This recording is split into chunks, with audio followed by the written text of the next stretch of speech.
जम्मू कश्मीर की 4 राज्यसभा सीटों को लेकर मुकाबला दिलचस्प है। नेशनल कॉन्फ्रेंस ये दावा कर रही है कि वो सभी 4 सीटें जीतने वाली है। मेरे साथ ज़्यादा बातचीत के लिए मौजूद हैं member of parliament Ghulam Ali Khatana जी। आप खुद राज्यसभा में चुनकर आए हैं। अब राज्यसभा के लिए चुनाव हो रहा है। नेशनल कॉन्फ्रेंस कह रही है कि हम चारों सीटें जीत जाएंगे।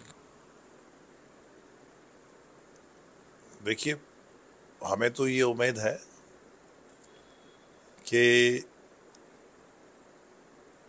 एमएलएस जो हैं नेशनल कॉन्फ्रेंस के, इंडिपेंडेंट या छोटी पार्टियों के, वो देश के हित में, क्योंकि भारतीय जनता पार्टी ही एक ऐसी पार्टी है जो देश के लिए पहले सोचती है, फिर पार्टी के लिए, फिर सेल्फ के लिए। बाकी सारी पार्टियां सेल्फ के लिए सोचती है पहले, या फैमिली के लिए सोचती है।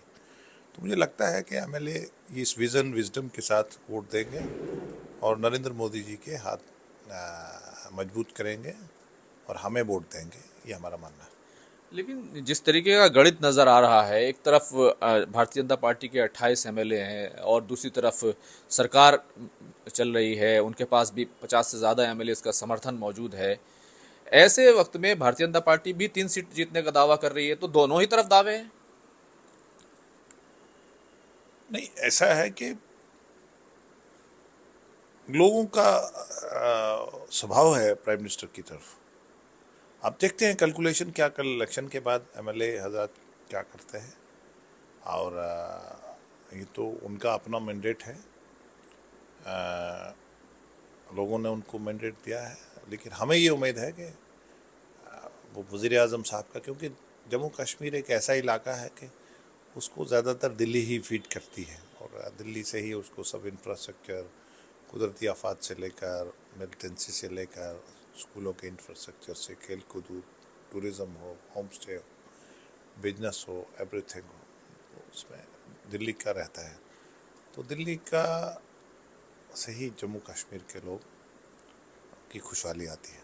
बीजेपी को उम्मीद है कि वो तमाम सीटें जीतेगी। 3 सीटों पर उम्मीदवार खड़े किए। नाउमीदी तो बुरी बात है ना, उम्मीद तो रखनी चाहिए।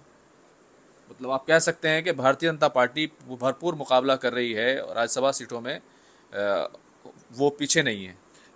ये इलेक्शन कमीशन ऑफ इंडिया दुनिया की बहुत बड़ी एक संस्था है। हमारा इतना बड़ा इलेक्शन को, वही बाई इलेक्शन हो रहे हैं, कहीं ऐसा बहुत बड़ी स्टेट बिहार में चुनाव हो रहे हैं, बाई इलेक्शन हो रहे हैं। तो भारतीय जनता पार्टी इन चीज़ों से को नहीं देखती। भारतीय जनता पार्टी की दुनिया की एक बड़ी सियासी जमात है और कैडर बेस्ड पार्टी है और दुनिया में सबसे बड़ी ऑर्गेनाइजेशन है। और इसमें हम ये नहीं सोचते, हम अपनी बात लोगों में रखते हैं। किसी भी इलेक्शन में हम हार या जीत से हमारा टारगेट नहीं है, हमारा लोगों को सेवा करना टारगेट है। लेकिन गठबंधन की सरकार है, कांग्रेस नेशनल कॉन्फ्रेंस अलायंस में है, लेकिन बहुत सारे इंडिपेंडेंट्स एमएलएज हैं और उसके अलावा पीडीपी के पास भी एमएलएज मौजूद हैं। उनसे क्या कहेंगे आप? ये आपने उनका कोई कोई बता रहा था, शायद मीडिया के माध्यम से, मैंने वो जो मीटिंग्स होती हैं उसमें वो आते नहीं हैं।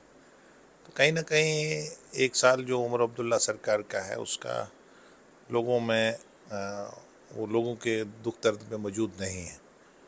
तो मुझे लगता है कि दूसरी पार्टियां इसलिए नाराज भी हैं। बहुत बहुत शुक्रिया बात